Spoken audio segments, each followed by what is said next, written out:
On this week's show, how to persuade your partner to invest in property. In the news, property bosses are raging against the rent cap plan for London. Raging. I love it. And we're going to be answering all your property-related questions.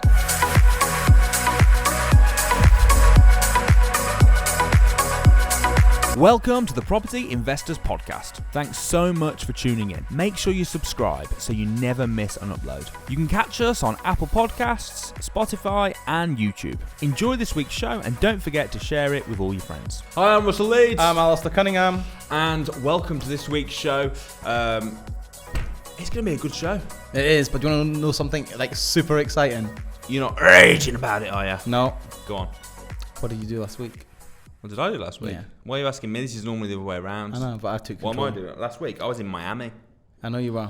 That's why you come back with a bit of a. That's why I got a bit of a suntan thing going on. And blonder hair than usual. Oh, the sun has dyed it blonde. Yeah, was it nice? Was it warm then? It was very warm. How did you get on? 35 degrees. Oh, this is... you had an expensive week, didn't you? I did have an expensive week. I heard. Yeah, I know. I saw. A few quid. Spent a few quid on a bit of some shoes, didn't you? Well, that was Samuel. That wasn't me. Although it was actually me. Oh, tell us what happened. What happened? Well, we went to Gucci. Yeah. And he bought 2 pairs of shoes. Yeah. And then we got to the till and he was like, "Oh, I haven't got my card on me. You get it sort for it me." out. I was like, "I will, but you're going to have to transfer me the money over, mate." And he was like, yeah, I will. And then he didn't. So I just messaged his wife and said, "Can you transfer me over £1,100, please?" Oh, for 2 pairs of shoes as well. No, but then he was like, "Hey, why did I transfer 1,100 over to you?" I was like, "Because you bought." And he's like, "They weren't one. They were only like 600 quid." I was like, "Yeah, per pair." And he was like, "Oh, right, okay." What else did you spend some money on when you were out there? I wouldn't spend that much money on a pair of shoes. No, okay. Personally. Oh, okay. But what did I spend money on? What did you invest money in when you were out there? I invested money in training. Yeah, I know you did. And education. Should we tell our listeners just how much that was? I don't think it's necessary. Well, you told everyone from the crash course. Yeah, I didn't. Samuel did. How much did we spend? £200,000. Yeah. Yeah, it's a lot. So guys, it's good though. It's worth it. Just so you know, when we promote from stage and when we promote our further education, as a company, we're actively investing in our own education. We are, of course we are. Love it. Of course. I'll get a return on it. I invest in my education to get a return on it. And you do everything by a return on investment. Of course. If I'm going to get a return on investment. I can't wait for it because I'm going out on some of it as well. You are? I'm going out to Miami next month to do the same course you've just done. It's for our staff. Quite a bit of it. It's for our staff. So we're investing in our staff as well. Yeah, absolutely. Always investing. In education, you can't get enough. No. Anyway, all good. So yeah, I had a good week. Really hot. I got sunburnt on the first day. I'll give you a picture, Nick, if you want to put it on now so everyone can see. Did you have much time for sort of just chilling out, or were you constantly at events? I had a day either side. Okay, that's cool. But we actually worked. Did you? What was Miami like then? I've never been to Miami. What was that? Have you not? Like? It was beautiful. It's really hot. Like I said, it was 35 degrees, very humid. Yeah. The cost of living is very expensive out there. It not, surprised me how expensive, because I thought America was cheaper than England. I think certain parts of America are. It's like $9 for a Coke. Is it? Well, what, a line of Coke, $9? That's cheap. That's not bad, is it? Oh, you mean a can of Coke? Can of Coke. Oh. Yeah, that's expensive. It was like, I'd ordered a gin and tonic. Yeah. It's like $16 for a gin and tonic. Maybe if you got a manly drink. I went out for a steak, right? And do you know when they bring you like these steak, and then normally you've got other things on the side of the plate, haven't you? Yeah. Right. So they brought out just a steak. Just a steak on a plate. And I was $70 for this steak, right? and I was like, I was waiting. I was sitting there waiting for I thought they were going to bring, because there was a few of us and we just all had a steak. Yeah. And I was expecting them to bring out the veg and stuff and put it in the middle of the table. And then after about 5 minutes, I just thought, they're not. I literally have just ordered a $70 steak. Yeah, you have to order all the sides separate out there, don't you? Like if you order like a steak, it just comes steak, and then you have to order a side of fries or whatever. Yeah, see here, it's like you order a steak, it just comes with stuff, doesn't it? Comes with stuff, yeah. It just says steak on the menu, but it was literally just a steak. Best steak I've ever had, to be fair. Yeah, very, very nice. I dare say it was. Did you hire a car and stuff, or it was public transport? Taxied, yeah. Public transport. Get on a bus. Russell Leeds, get on a bus. So yeah, no, it was amazing, mate. Really hot, really nice, beautiful out there. Loved it. It was great. Good, and a lot of good people at the event. So we went to and everything. It was great. Yeah, awesome. I did a little sit down mentoring with Grant Cardone. I did. That was a good video, wasn't it? It was. And you. I didn't know it was going on YouTube. No, I heard. That was a bit of a surprise. Yeah, but that's good though. It's really good because. Good. Obviously, we've got him now mentoring us for a period of time, so it's cool. Yeah, he's great guy. Great guy. Right, awesome. So this week, how to persuade your partner to invest in property. One of the common problems that people they'll come to us and they'll say, "Hey, I really want to buy this property. I really want to do this, but my wife is not supportive of me. Doesn't want to do it." Or husband. We're saying that because we've got wives. Yeah. Or husbands in your. I don't know. Okay. I don't know, but I've got a wife. Yeah. So we're saying that's where we're coming from, isn't it? So if I'm not trying to be sexist here. If I keep referring to wife, I'm just coming from where I'm at. Does that make sense? Yeah. Can you put a disclaimer at the bottom? What? So to Nick, put a disclaimer. I'm not sexist. Yeah, no. It's my wife. Yes, right? I get that. To be fair, when I first started, my wife's very supportive of me now with property. But when I first started investing in property, before it was tried and tested, but when we were new to it, because Samuel had just started and was doing well, I'd have been about 9. We didn't have very much money. I was about 19 at the time, and my wife was very much like, "No, it's risky. Don't want you to do it." So I can kind of relate to that. A common problem we see a lot is people's partners. One person's like, this is crazy, I'm going to do it. Yeah. Another person's like, you are bloody not. That's common. I see it all the time. And it's not just with this, it's with everything. I think if you're with a partner that's not like that's the opposite to you, although it's good in many aspects, sometimes it's not when it comes to growing a business or growing a venture you're doing.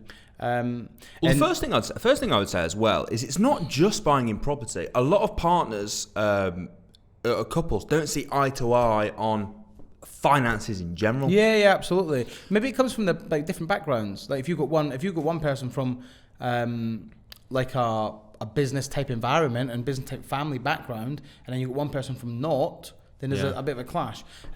But spender, saver, yeah. Are absolutely. you a spender or a saver? I'm a bit of both because I'll spend on the right things. I don't waste money. I'm not a squanderer. I don't waste money on rubbish. I'll spend a lot of money on something that's good because I see the value in it. But it's like, okay, fine, right. A prime example, yeah? Go on, I want to hear this example. Okay, Hoovers. Okay. Prime example. Is it? Yeah, absolutely, right? If you've got carpets, right, you want probably the best Hoover you can get. Okay, so I've had this before where we went out and we bought, our Hoover broke, and we went out and we bought just a cheap old, just to get it quickly, because that's all they had in stock, we bought like a £70 Hoover. And it was dog shit. It was complete rubbish.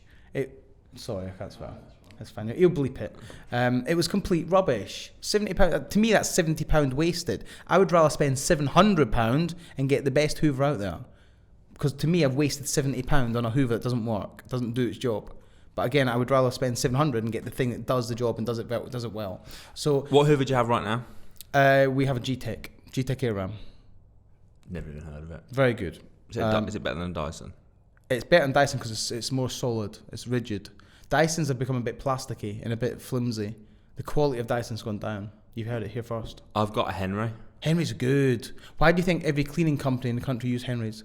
But I say Henry. £125 or something there. Not even that much. No, they're not. Really good. And they're good. You got Hetty? No. You got Henry? Definitely got Henry. It's the Henry brand, but it's not a Henry. Okay. I've got James. Who's James? James is the yellow one. Do you know why? Why? Because Anna wanted a Hoover that was lightweight, and James is like a Henry, but it's much lighter. Why are we talking about Hoovers? Do you know the guy that, like a couple of weeks ago, we had the guy moaning at us about talking about teeth. We're going to get this guy back on. Why are you talking about Hoovers? God damn it! It's his property. But but Hoovers is that's value for money. So you're paying for the print. So it's like £100. It's what all the cleaning companies use. Exactly. So why would you spend £700 on a Hoover? There was an example. I wouldn't spend £700 on a Hoover, but it was an example. I don't care how much it is, as long as it does the job and it works. So how much is your Hoover? I think it was like £299. Okay. But to me, spending 70 quid on something that doesn't work is a waste of money. It's a complete waste of money. But the problem is, if you've got a saver and a spender in a relationship, you've got one person that's always trying to skimp and save money. You've got the other person that will spend money on the right valuable stuff. So that can cause an issue when it comes to investing in property and things like that. Yeah. Because obviously, if you've got one person that's like, no, we have to save all our money, and save all the money, and they'd like to see a balance of money building in the bank, then you've got the other person like, well, that money's not actually doing anything in the bank. Let's invest in something that might make more money. There's going to be a clash. Yeah. So what are the steps that we can take? The steps that we can take to advise people that if they're doing property and they're trying to get into it, and they've got a partner perhaps that's not really sort of fully behind them, what can they do to try and win them over? Okay, well, there's two ways you could kind of go for it. Yeah. All right. So the one way would be to work out a budget. So go, okay, what things are important to you? What things are important to me? Yeah. And we'll budget for, because to be fair, if you're the one that's wanting to invest, you're probably not letting them buy you're probably trying to stop them buying their designer clothes. Yeah, you're trying to restrict them. So whatever. They might see your investment as a restriction, or further restriction on their ability to spend the money they earn. Yeah. So it's like, so work out, okay, well, what we'll do, we'll save 10% of our money to invest in property, and I'll give you 10% of your money to blow on football tickets. Yeah, whatever, yeah. See what I did there? I worked it out, so it was like the woman was trying to invest to try and make it. Yeah. I was about to say handbags out. Handbags. Shoes. You can take that disclaimer off now. But yeah, do you know, I was just going to say, this comes back to the money jars. Yeah, which obviously is something we teach at the crash course. Yeah. So we talk a lot about this at the. If get on down to the crash course and you'll learn a lot about this. But so that's one way you can do it. You can budget. The other way is you need to be able to. This is where I always talk about selling. Right, selling. You're always selling. Selling is key to whether you're in business, whether you're the cleaner, whether you're the whatever it is that you're doing. You need to be able to sell. Absolutely. And this is an example of that. Prime example. Your job now is to think about how you can sell to them that they need to invest in property, and you need to win them over that is what you need them to do. No, at the crash course just gone, right? At the end of the day, when I literally just come off stage right at the very, very end, and I had a load of people come up to me wanting to speak to me, and there was a husband and a wife come up, and she come up to me first, she gave me a massive hug, and she said, thanks very much and everything, and she said, I really want to thank you because you've changed my whole mind about things. And she told me the story of how her husband dragged her there. Her husband literally dragged her there. She didn't want to come. She only came because he was going, and she had no intentions of getting involved, doing anything. It flipped. She was now like super pumped about property, and he was getting a bit more. Like he was still the same. He still wanted to do it. He was just the same. He hadn't gone to us. Now she's like going above him, and she's like, "No, we're doing this. We're joining the academy. We're doing this." And that's an interesting way of doing it. Is to get. The first step could be to bring him along to something like the crash course, for example, absolutely. But was she, because someone messaged me, I wonder if it's the same person. What was her name? I don't remember her name, unfortunately. No. But do you know, a good thing to do it, and also, is to try it out. Do you want to role play it? Let's pretend we're a couple. Okay. I'm a man. We're Shotgun man. We're both men. Oh, okay. I suppose civil marriage is in now. Yes. I'm the giver. It's oh man, you had to go there, didn't you? Right, you had to go there. So we're in a relationship, yeah, and you want to invest in property, and I don't. You're gonna try and win me over. I just can't. What do you mean you can't? Because I've got a weird image in my head now. Well, don't imagine that. Right, come on. Right, we're not in a relationship. Okay, I'm the woman. Fine. Okay. No. Go on. Right. So what was the question, sweetheart? I think that this property game is risky, and to be honest, I don't want to do it. I don't think it's a waste of our money. I don't want to blow our savings on a headache. I'm not interested. Okay. Well, look, I understand why you're saying that. Okay. But why don't we do it properly, and then just do it one step at a time, and just see if we can make it work? Please. But I'm just not interested. I don't. Yeah, but why are you not interested? What horror stories have you heard that's made you not interested in? Okay, I watched this program on Homes Under the Hammer. Yeah. And they've got experts there helping them, and they bought this property, and they thought it was going to be open value. It didn't. They lost their money. They went bankrupt, and now they're living on the streets in a cardboard box. Okay, darling. Did you ever consider... You don't have to call me darling. Okay. Did you ever consider... Not right now, not when you're trying to force me to buy a property anyway. Did you ever consider that the BBC will only show worst case scenarios? No. So they're not going to show you the success stories because it doesn't sell, does it? So when they're don't patronise me.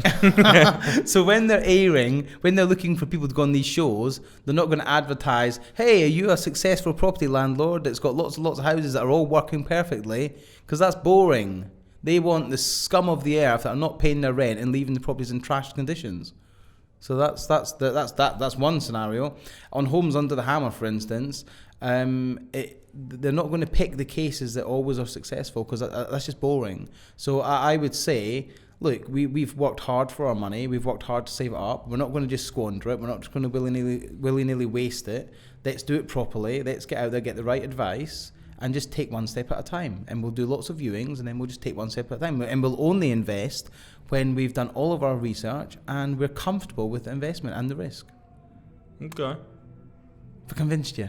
No. Well, I'm going to do it anyway, so if you don't like it...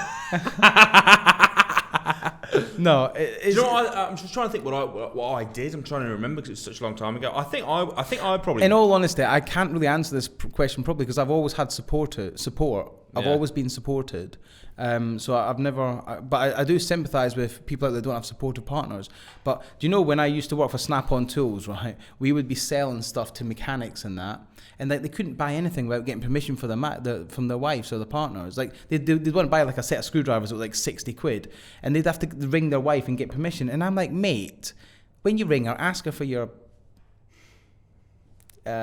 dignity back. She's got it in her handbag.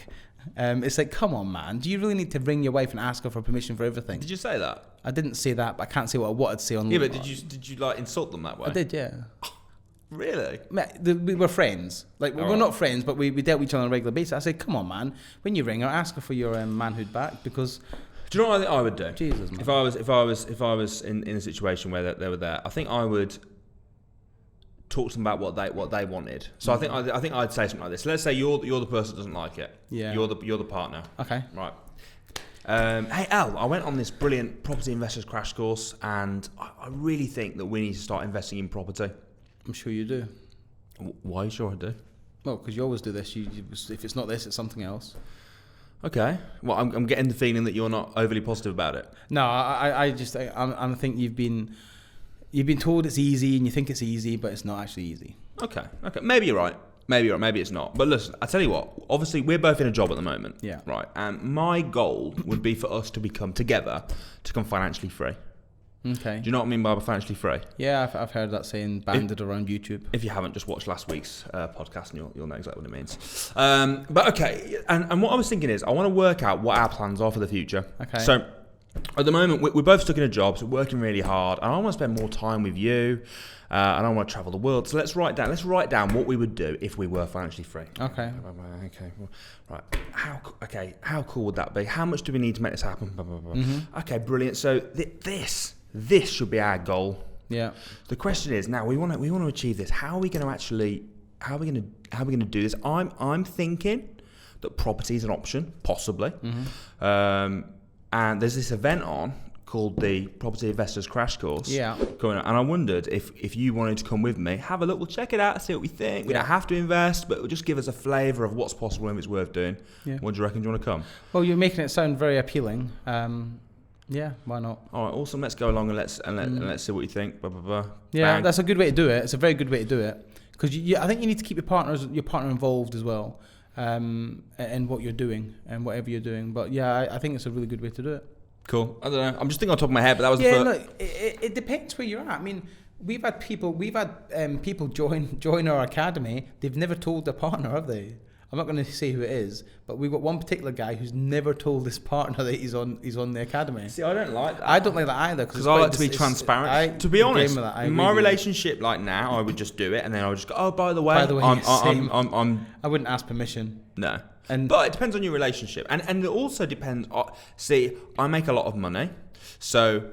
You can afford it. I feel like I can do that. If I was putting our life savings into it, it's a very, very different situation. So like when I was first because I've been with Anna now since I was 14, and even back then we used to do like a paper round together, and we used to save the money up together. Yeah. But she got left some money from her from her grandma, which she put into our joint pot. Okay.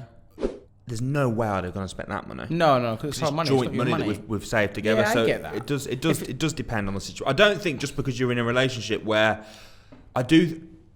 you should be able just to go and spend it on what you want. Yeah, no, I think this all comes down to communication with your partner. Like, don't try and do anything behind her back or behind his back. Just literally, I think, communicate. Tell him what you want to do, and you've ultimately, I don't know any relationship where they don't have a similar end game.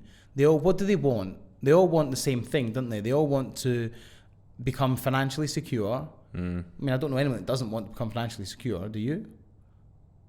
No. Exactly. Everybody wants to become financially secure. So all you've got to do is try and work out a method of getting there. Yeah. And you've got to try and do it in a way without upsetting your partner and without risking your partner and your relationship. Yeah. And just sit down, communicate, work it out, and make decisions. I don't know. It'd be very interesting to see what you guys think and get some feedback from you.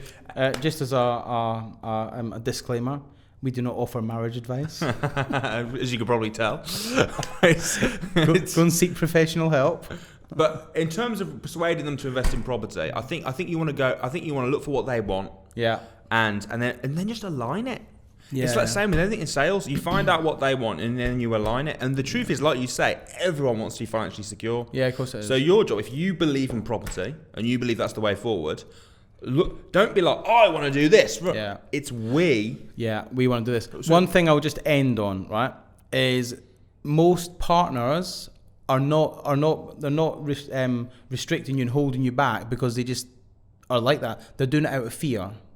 It's done out of fear because they think you're going to lose money or you're going to lose something or waste or whatever. So it comes back to communication, education, and just having a clear goal end game and goal to what you want. But it's probably done out of a protection sort of thing, that they want to protect what they've got because they don't maybe understand what you want to achieve. So that comes back to communication. But I mean, like, I think most partners are pretty supportive of if you do something new. Like, I know for me, like, I'll be back and I'll be like, hey Anna, I've just read this book. I want you to read it, and she'll read it. And, and you know what I mean. You want someone to support you. You do that to me. You always WhatsApp me saying, oh, I've just read this book, read it, and you send me them. Yeah.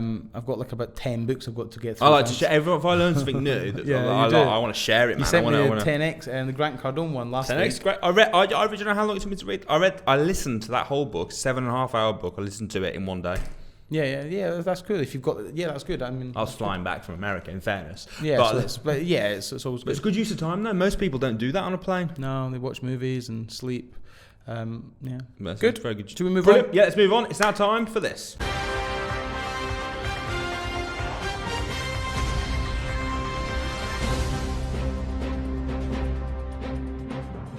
So in the news this week, property bosses rage against Sadiq Khan's London rent cap. So Mayor Sadiq Khan on Friday called for rent controls to be imposed on London landlords in order to protect tenants. Okay. What's he proposing? But his plans triggered fury from property bosses who... Fury. What did you say at the start of this episode? Fury and rage. Raging. There's lots of like very, very descriptive words, isn't it?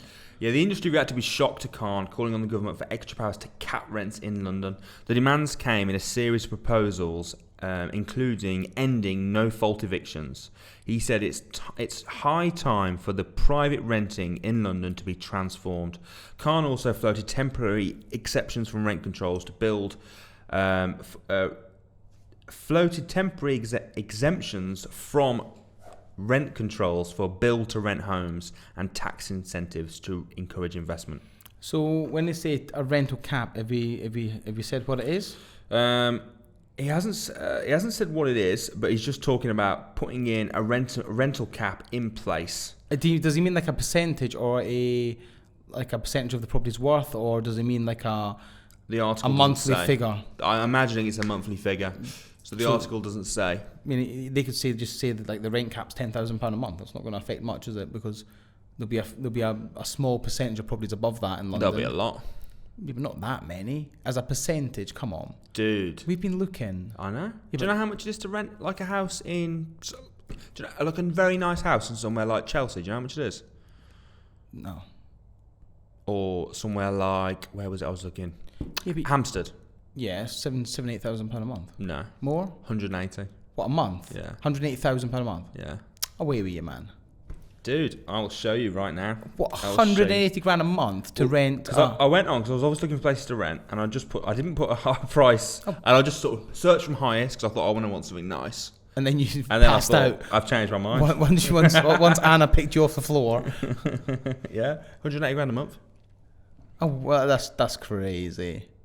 How much is the house worth? I don't know, millions and millions and millions, I imagine. Yeah, but if you're getting 180 grand a month in rent, a lot. Good investment, isn't it? Maybe. It's not a nice. It's not a bad passive income. Yeah, no, okay, that's fine. But I mean, I've been looking a lot, and like, you ain't getting much in London for less than sort of 1,500-1,600 quid, are you? For no. Nice, for like. So Hampstead, within a mile. This would be interesting. I'm buying. Annoyingly, let's go back. Hold on, I want to go to rental, don't I? Well, I can tell you, it's 180 grand. I've done it. Okay, 180k. 180 grand. Wow, so that's like a lot of money. And there's quite a few for that price. Yeah, but okay, as a percentage, I nearly done with that. I went okay. Okay. Same with that guy that got the crash course. Yeah, do you know? You might have noticed this, podcast listeners. Alistair, he especially does it on stage. When he walks on stage, he can't help himself. He just goes. Well, he tries to say okay, but he can't say okay. So he goes, okay. Every time. Do I really? Every time. Well, I obviously do because. Like, how did I do? And I was like, you were really good. Apart from when you first went on, you went okay. And as I was telling him this, he got given this mug. Yes. This guy I was like, oh, what your mug? He's like, oh, thanks. I was just telling him about how he always says okay. He opened it, picture of him on the other side, on one side. On the other side, it said. Okay, with an H. It does. It's OHHHHHKY. Okay. Yeah, it's interesting because I've never met that guy before, so he's obviously picked up in it. Yeah. But there's a couple of Charlotte off the academy. She always sort of takes a joke out of me for it. Takes the joke out of you. Well, I was going to say takes the Mickey out of you. Yeah, takes the Mickey out of me for it, which is funny. But to say that hearing somebody... Alistair trying not to sweat, he's too slow. His brain's too slow to keep up. It's like I loved it when he was going to say about leaving the balls in the bag. And he thought, I'm not going to say balls. So leave your dignity. Yeah, I'm not trying to. It's just taking the joke out of me. Yeah. Anyway, okay, so. It was just interesting that he's never met me, and he's probably got it from the podcast. And if you've seen me on stage before, I don't know. But mind you, he gave me a mug as well. A picture of me on one side, on the other side. It said, "Pull your shoes up." I was like, is that from the podcast episode when you were supposed to say pull your socks up? Pull your shoes and said, "Pull your socks up," and I've now got it forever. Do you know? For the next week's episode, we'll have them too. Have you got your cup? I've got it. Yeah. Yeah. We'll bring them in. And we'll show you on next week's episode. I bet we forget. We will forget. There's no way. There is no way I will think, right, podcast, mug, it's just not going to happen. Considering we don't even plan the podcast before we arrive, it ain't going to happen. So, apologies in advance. So what were we actually talking about before we waffled on about, okay, and... We're talking about the news and about how they're going to... I don't know what the capital rent... I don't know what the rent is. Shall I try to find out? No, it's not that interesting, really, is it? To be honest? It doesn't say in the article, but it just says that they're annoyed. I imagine it's probably a percentage. Yeah, so that was it. So, as the whole of London... The properties that are above 10, 20 grand a month. Probably not going to be able to raise rents. It's a small percent. The vast majority are under £10,000 a month. Like the largest percentage at all. So I'm wondering if it's a percentage cap increase, so they can only increase it by a percentage every probably couple of years or whatever. But do you know what? You can't do nothing about it. It's wrong though. I know it's wrong, but because it's half what the government do. But do you know what? If you can't... Tell you what, it's wrong because... What are you going to do about it? If it's your asset, you should be able to rent it out for whatever you want. Of course you should, but we live in a country that has laws, so you either suck it up, accept it, or leave the country. Yeah, but most of the laws are correct. Like, I'm not saying that you should be able to go around and murder people. You know, that's a correct law. I'm happy with that. That's good. Yeah, but... I'm not saying you should be able to go around stealing from people. Correct law. It's good. I get that, but... In the Bible, it doesn't say, thou shalt not increase that rent. Do you know what I mean? It's not in there. Maybe in Leviticus somewhere. It's got some random stuff there, but I don't think it does. I'm pretty sure it doesn't. Okay, right. I've just done it. Okay. Right. So anyway, okay. Right. Does it matter? Of course it does. Well, we can't change it. Yeah, we can. We can protest against it. Okay, you protest. It's not even come in yet. You protest. I'm not going to protest. And I can't be bothered. on I'm just going to piss and moan on a podcast Exactly. about it. So what's the point? We can either focus on the rubbish job that the government do, or we can just work around it. What do successful people do? Do they focus on the negative bullshit and the negative news that comes out, or do they just, do you know what, find a way to get around it? Let's just find a way to get around it. It reminds me of that scene now in Liar Liar. Do you know when the guy scratches his car? Have you seen that? I can't remember. I've not seen Liar Liar for a long time. But go on, remind me. So funny, right? Do you know the plot of Liar Liar? He can't lie. Yeah, he can't lie. Yeah. So his car got impounded, and he went to pick it up, and they put a big scratch on it. I remember. And he was like, "You scratched my car!" Yeah. And he was like, "Where?" He's like, "Right there." And he's like, "Do you know what I'm going to do about it?" And he's like, "What?" He's like, "Nothing." Yeah, exactly. I'm just going to piss and moan about how much of an asshole you are, and then I'm going to do nothing. Yeah, I know. But, that's funny. Yeah. So all you people that want to go and protest, have fun. Yeah, go and protest. Have fun. On behalf of us. When you're doing that, tell them the Property Investors Podcast sent you. Yeah. When you're doing that, we're going to be like having fun that day somewhere else, doing something interesting. Like filming another podcast. Like filming another podcast, or, just enjoying some time. But if you want to go and protest in the streets of London, gate crashing Samsung parties, or I don't know what. Right, it's now time for this.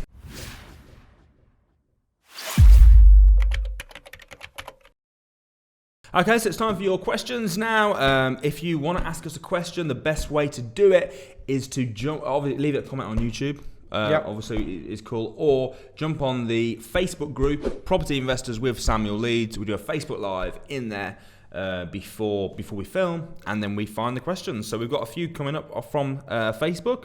So the first one, here we go. I'm going to ask this from Joshua Naismith. Right? Is Naismith a Scottish surname? Maybe. I don't know.